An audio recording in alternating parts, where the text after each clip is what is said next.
Hey, welcome back to our channel. In this video, let me show you how to mute someone on X.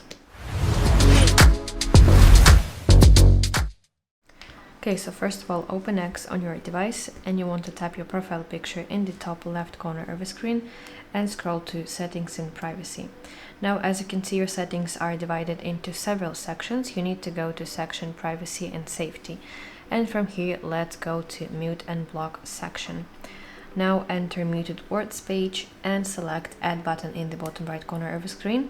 And finally, in this field, you want to write username of the person that you want to mute, and do not forget to put a username sign before the username itself.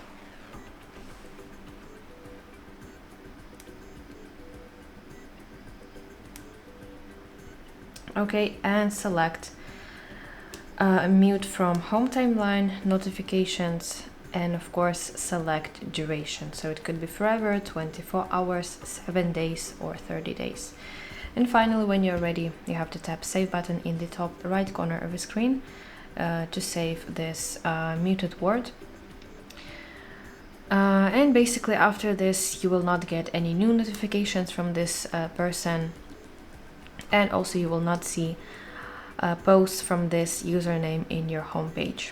So that's basically it. Thank you for watching. If you found this video helpful, please like it and subscribe to our channel to see more content like this.